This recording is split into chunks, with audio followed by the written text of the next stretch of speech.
नमस्कार। कैसे हैं आप? ठीक हैं। कुछ साल पहले नरेंद्र मोदी जी ने ये हिंदुस्तान का जो पॉलिटिकल फाइनेंस का सिस्टम है उसको साफ करने की बात की थी, और इलेक्टोरल बॉन्ड्स का जो कॉन्सेप्ट है वो नरेंद्र मोदी जी ने डेवलप किया और उसको इम्प्लीमेंट किया। और कुछ ही दिन पहले इलेक्टोरल बॉन्ड की सच्चाई देश को दिखी है।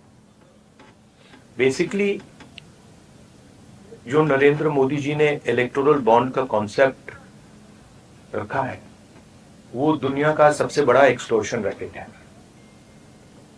मैं फिर से कह देता हूं, दुनिया का सबसे बड़ा नेशनल लेवल का एक्सटॉर्शन रैकेट है। कंपनियों से हफ्ता लेने का तरीका है, कंपनियों से कॉन्ट्रैक्ट्स का शेयर लेने का तरीका है, और शायद सबसे बड़ा, दुनिया में सबसे बड़ा भ्रष्टाचार का स्कैम है। इसके सब आंकड़े आपके सामने हैं। पूरी कंपनी की लिस्ट अभी आई नहीं है। इसमें शेल कंपनीज हैं, इसमें सीबीआई ईडी से प्रेशर डाल के पैसा लिया जा रहा है, डेट्स हैं, कंपनी पर केस लगता है, उसी के थोड़े दिन बाद बीजेपी को पैसा मिलता है, हजारों करोड़ रुपए का कॉन्ट्रैक्ट मिलता है, कॉन्ट्रैक्ट का एक कट बीजेपी को डायरेक्ट मिलता है। तो ये प्रधानमंत्री का कॉन्सेप्ट है और दुनिया में सबसे बड़ा भ्रष्टाचार का, करप्शन का उदाहरण है। अंग्रेजी में बोलूं या some years back, Prime Minister came up with a concept which he claimed was designed to clean Indian political finance. And at the heart of the concept was the idea of the electoral bond. The ability for corporates to give electoral bonds anonymously. Now it turns out that this is a way of extorting money from India's largest corporates. It is a way of stealing money from the biggest contracts in the country. It is a way of intimidating corporates and making them, forcing them to give money to the BJP.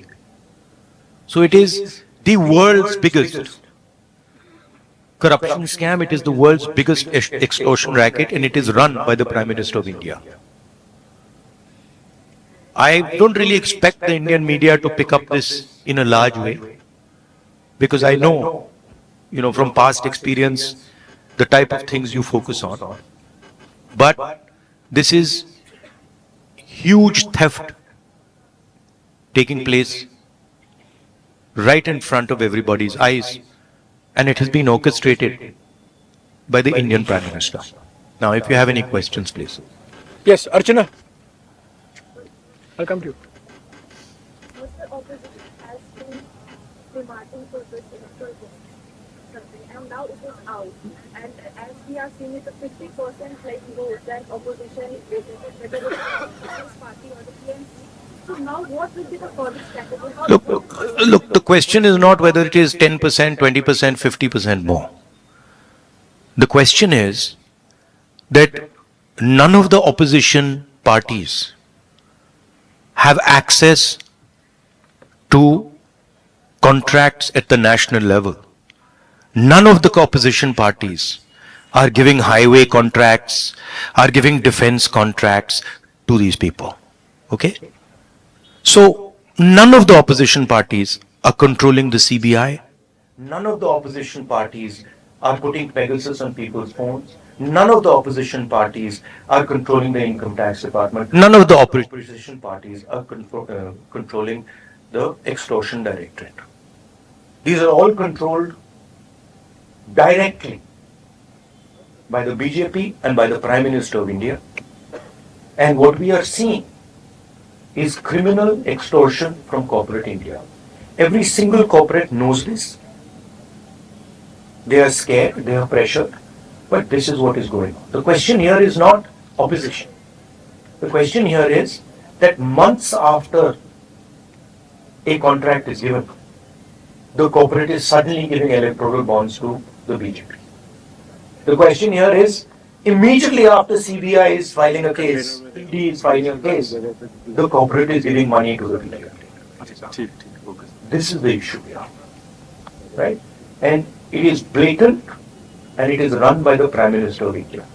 Yes. Technically, by law, for extortion, you need a complaint. In a way, through electoral bonds, in which it got 5,000 crore, Congress also got around 14 million. So these are allegations. What is the logical conclusion? These are not allegations; these are facts.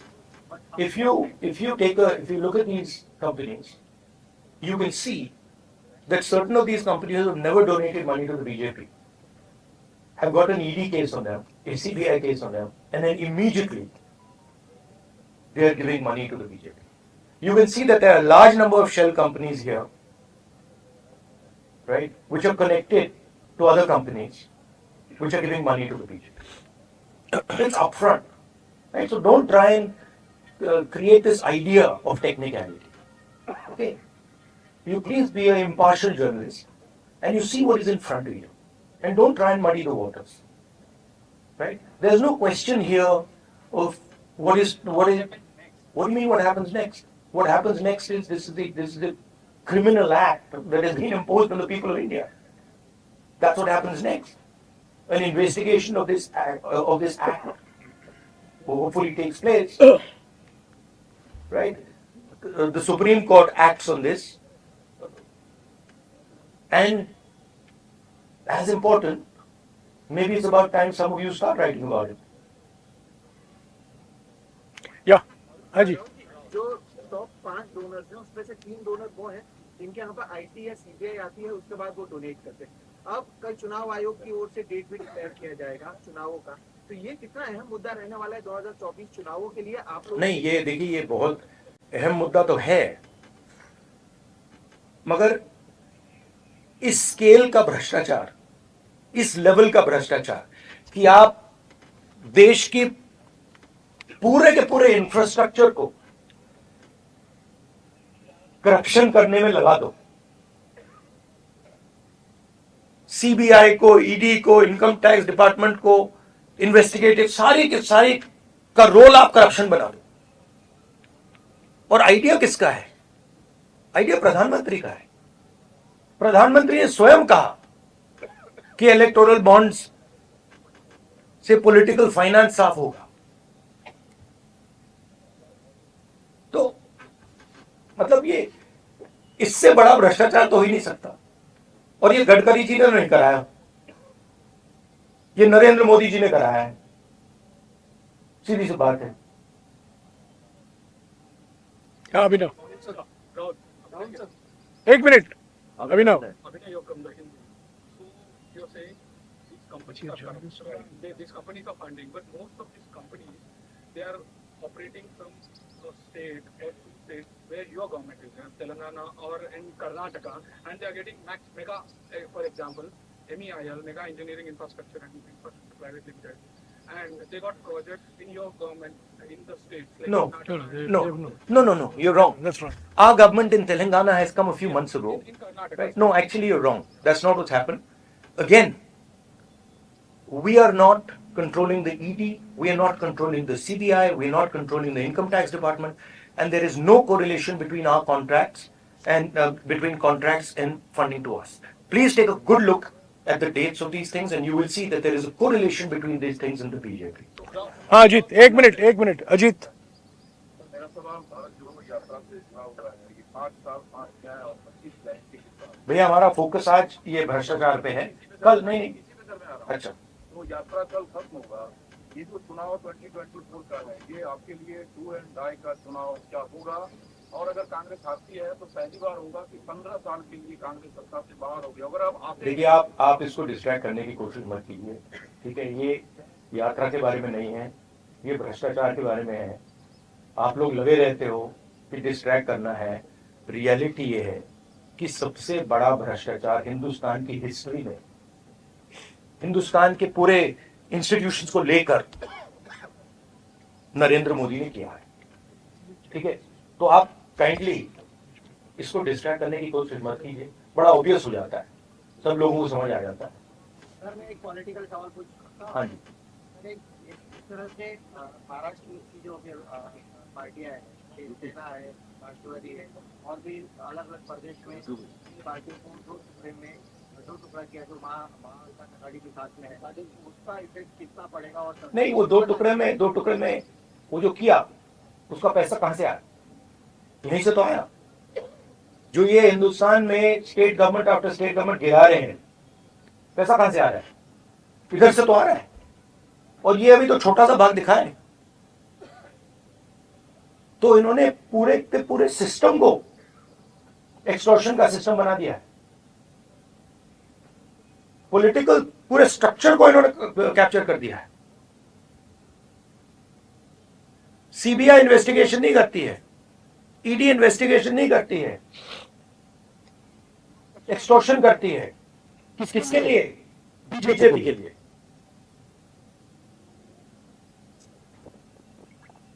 हाँ जी, एक minute हो गया, एक सवाल हो गया, यही है ना हो गया। कि ये जो पार्टीज को तोड़ा गया, कैमरा मत दीजिएगा, कैमरा के नीचे रखेगा प्लीज। ये उसको ऑफ कर दीजिए, उसको ऑफ कर दीजिए। ये पार्टीज को जो तोड़ा गया उसको बीजेपी ने सेंट्रल लीडरशिप ने तोड़वाया। तो ऑब्वियस है, वो तो मतलब अमित शाह वही काम करते रहते हैं। उन्होंने उनको पैसा दिया, ये भी सब जानते हैं, पूरा महाराष्ट्र जानता है पैसा कहां से आया। मैं आपको बता रहा हूं पैसा कहां से आया। बट सबसे बड़े कॉन्ट्रैक्ट्स हैं, उसका हिस्सा लेकर बीजेपी ने सरकार को गिराया। तो नीति यही है, फाउंडेशन यही है। हाँ जी, राहुल जी, आप एक्सटॉर्शन को लेकर, तो इस मुद्दे को लेकर आप सुप्रीम कोर्ट जाएंगे? जो भ्रष्टाचार हुआ है आपका मानना है, तो इसको इस मुद्दे नहीं, मेरा मानना मतलब आप पढ़ा इसके बारे में क्या? आपने अभी बोला तो आपने लिस्ट देखी कंपनी की, आप मीडिया में हो ना? मुद्दे को लेकर आप जाएंगे क्या, ये पूछ रहा हूँ। नहीं, जाएंगे क्या, हम रेस करेंगे, मगर आपका भी काम बनता है ना। कहाँ कर रहे हो आप? तो ऐसे बोल रहे कैसे हुआ ही नहीं। तो मेरा कहना है, हाँ, सुप्रीम कोर्ट का रोल है, आपका रोल है। ये पूरा का पूरा जो हिंदुस्तान का इंस्टीट्यूशनल फ्रेमवर्क है, इसको बीजेपी ने कैप्चर कर रखा है। और पूरे सारे के सारे इंस्टीट्यूशंस इसी काम में लगे हुए हैं। ये एंटी नेशनल एक्टिविटी हो रही है, इससे बड़ी एंटी नेशनल एक्टिविटी हो ही नहीं सकती। और दुनिया में सबसे बड़े लेवल पे हो रही है, सबसे मतलब मैक्सिमम जैसे किया जा सकता है वैसे किया जा रहा है हिंदुस्तान में। बताया कि इलेक्ट्रल बॉन्ड जो है वो एक एक्सटॉर्शन का जरिया है। देखिए, वही इलेक्ट्रल बॉन्ड जो है कांग्रेस भी ले रही है, बाकी पार्टियां भी ले रही है। आप फिर से वही सवाल पूछ रहे हो। मैं आपको बता रहा हूं कि कांग्रेस पार्टी हिंदुस्तान की सरकार नहीं चलाती है। हाँ, क्या इलेक्ट्रल बॉन्ड नहीं लेंगी एकदम से, उसको अवैध बता दें? उस पर डिस्कशन हो सकता है, इंडिया गठबंधन में डिस्कशन हो सकता है, मगर पॉइंट ये है कि CBI, ED, income tax department का प्रयोग किया जा रहा है, कंपनीज को एक्सटॉर्ट किया जा रहा है, बड़े बड़े कॉन्ट्रैक्ट्स का शेयर लिया जा रहा है, कॉन्ट्रैक्ट देने से पहले इलेक्टोरल बॉन्ड्स दिए जा रहे हैं और फिर एकदम बाद कॉन्ट्रैक्ट दिया जा रहा है। शेल कंपनीज उसमें भरी हुई हैं और ये पूरा का पूरा जो ढांचा है प्रधानमंत्री ने क्रिएट किया है, इनका ब्रेन चाइल्ड है। इन्होंने कहा है कि भाई इलेक्टोरल बॉन्ड्स हिंदुस्तान की राजनीति को साफ कर देगा। नहीं हो गया, अभिनव please. No, we are doing one question, thank you. हाँ, you ask your question, please. Rahul ji, आपकी यात्रा दूसरी बार महाराष्ट्र में आई। पहली बार जब आए थे तो कांग्रेस पार्टी की पॉलिटिक्स कुछ अलग थी, लेकिन अब जब आए हैं तो पूर्व सीएम से लेकर एक पूर्व सांसद तक पार्टी का साथ छोड़कर बीजेपी में चले गए, शिवसेना में चले गए। क्या नहीं, देखिए, पार्टी का साथ छोड़ के नहीं गए हैं, पैसा देकर, सीबीआई को यूज कर ईडी को यूज कर उन पर दबाव डाल के इनको पार्टियों को तोड़ा गया है। कांग्रेस को नहीं तोड़ा गया है, कांग्रेस का कोई नहीं गया है, कांग्रेस एक बिल्कुल साफ खड़ी हुई है वहां पे। हाँ ठीक है, वो मिलन दिया वो ठीक है, वो कोई बड़ी बात नहीं है। तो हमारी पार्टी इंटैक्ट है। जरूर अशोक चौहान गए, मिलिंद देवरा गए, और हमारी पार्टी इंटैक्ट है। शिवसेना को ये एनसीपी को पैसे से तोड़ा गया है। कैसे तोड़ा गया है आज मैं आपको बता रहा हूं। हाँ जी, न्यूज तक से रेडी। और चुनाव में यहाँ पे कांग्रेस पार्टी और हमारा जो गठबंधन है रिकॉर्ड मत से जीतने वाला है।